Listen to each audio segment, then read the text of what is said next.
everybody. Welcome to one of the first episodes of the Fish Prince. Now, one of the goals with this YouTube video series and all that type of stuff is to show you some of the things that just like I wish I knew right away, and just some of the things that have helped me along the way as being a fish hobbyist. Now, today I'm going to show you a simple water change, and what I do is a 50% water change. This reason is to get as much out of the tank as possible so that the fish can be as healthy as possible. And also, I've seen a lot of progress when I start having younger fish, juvenile fish. That's what I got on here right now. This tank's not that old, but being able to get a half a water change allows them to grow faster. That's something that I've seen when I had a lot of cichlids, African cichlids, in my 55-gallon tank before. I don't have that tank anymore. I had to move, but that's something that I had to do, right, Nico? By the way, if you're wondering, this is Nico. You're going to see him a lot. But I hope you guys enjoy this video, and all right. First things first, I lay down a towel just in case I spill and I can quickly clean it up. Then I grab my Aqueon Syphon, which the link is going to be in the bio. Now, I went to go grab the components and put it and hook it up to my sink in the kitchen, but this took a little bit longer than I thought. Now, I am not too fond of the Aqueon Syphon, and I'm going to do a video review on what I think about that fully and compare it to the Python. I did have the Python before, and I love the Python. The suction was great. I was able to remove the waste correctly. The problem with that one is that it was so strong that I ended up sucking a lot more than just the waste. So keep that in mind as well when you're doing your siphoning. So I was just going to try to play with the elevation of the tube. Maybe that was going to help to be able to get the most maximal siphoning power, and I can remove the most waste. Now, it's very important that you remove all the waste that you can, because the waste is what helps, that actually creates that ammonia in the tank and can actually be very detrimental to your fish. So the best that you can, get as much waste out of your tank. That's ideal. Now, the other thing to keep in mind, you don't want to suck any of the sand if you are having sand or the gravel for your substrate, because if you're getting that in your actual tube and in your sink, that can be that can be a bunch of other issues that's going to cause, that has nothing to do with your tank, but everything to do with your house and your piping and everything like that. So keep that in mind. I just kind of clean the glass, trying to keep it as tight as possible while I'm doing the water change. What this does is just kind of keeps anything from getting damaged from water or anything like that. I do a 50% water change just so that I can get the most out of the tank and get it restarted. So I've had, I just got the Aqueon big old filter siphon thing that actually hooks onto your faucet, which is really nice. It's awesome. I've really enjoyed it. But the problem is with it, it doesn't have the same amount of capabilities on sucking up all the little crap that's on the bottom, and that's really what I'm having an issue with. And so I think I'm going to get a little bit lighter, a little smaller one, just for cost efficiency right now. To be honest, it's about the same price as the Python, and I've had the Python before, and I recommend using the Python. The Python is really good. I've had the same actually distance as what I have right now, which I think is 50 foot. It goes all the way out. I'm kind of trying to keep it at high. I know I got this little belly, a little loop, and it goes up there. I'm trying to keep it a little higher. It's maybe trying to figure out, play with, hey, maybe it's me that's messing it up. I really don't think that that's the case, because I've never had to do this much work with a siphon before. Now, some of the other siphons that you use at home, like you have to breathe it, you have to suck it through, and then the water starts going through that way. The O's, I feel like, have a little bit more power just based off of they can. But I truly enjoy having the Python, and I'm probably going to get the Python. I got to check out the price again, but I don't really think that I need that big of a distance, but I would recommend having that one. It's a little bit better, and you're definitely going to save more time, and you're going to clean your tanks more efficiently.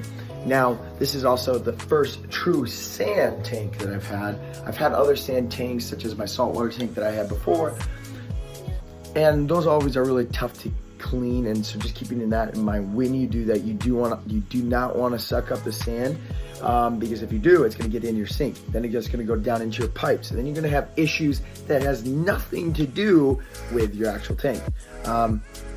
So just keep that in mind. Now, I'm coming down with being almost fully done with this siphon, or actually getting up 50%. I'm gonna put you guys back over here.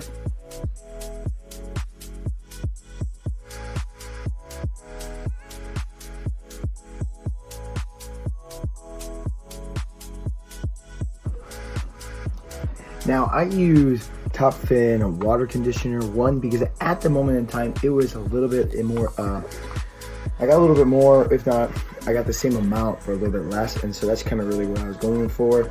Now, have I used this before? No, I actually used, that again, I dropped my phone. So I'm using this one because it just was more cost efficient for the same amount. So I gotta get,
now, as you can see, having this setup allows you to do your water changes pretty quickly and pretty effortlessly.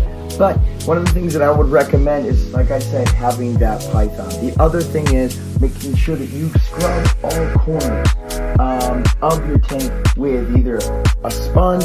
I used to use a sponge in the past, just kind of knock it down real quick, making sure I'm pulling off all that algae.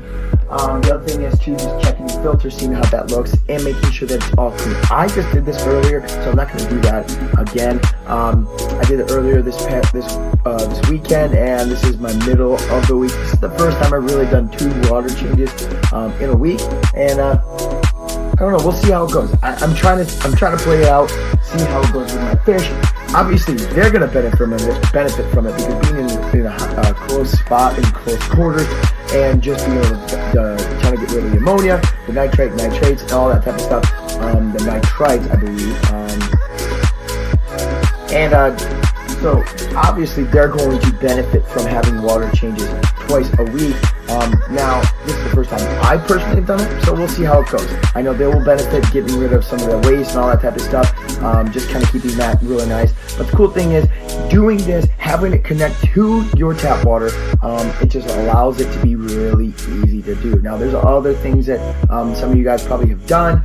Some of you guys are probably using RO. That's okay.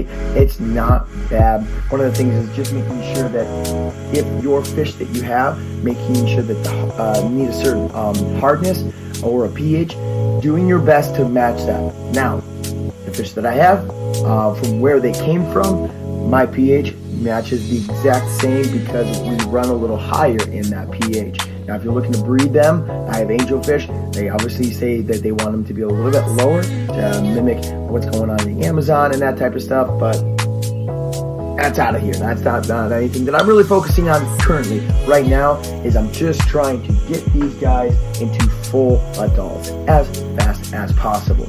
Now, that meaning just kind of getting as much water changes, like I said before. I've seen a lot of benefit doing multiple water changes or doing big water changes, 50%. So think of it this way: is now we're cleaning the water as best as possible. Now, when they're in open water, they're going to be able to disperse all that waste as best as possible, and they're not going to run into that. That type of stuff can make them sick and make them not grow as well. So being able to remove that as much as possible, it's going to be good for them, it's going to be good for you, and you're going to enjoy it. The other thing too is I really do enjoy doing the water changes. Before I used to dread them, but like I said, having this little tool definitely helps. getting it done quickly, if effortlessly, and yeah, keep your tank nice, crystal clear. Now I'm almost done, so I'll check back in with you guys just in a second.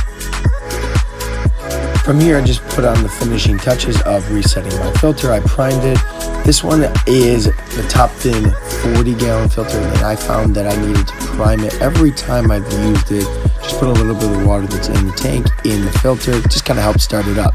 Then I plugged in the filter, got that going, plugged in the heater, got that going again, and then from there I just fixed up and got the hose all drained out.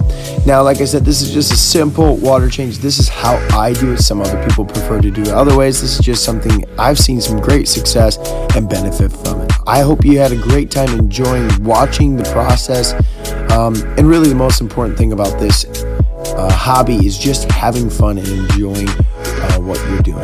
That's the whole point. Hope you guys have a good rest of your day. See you later.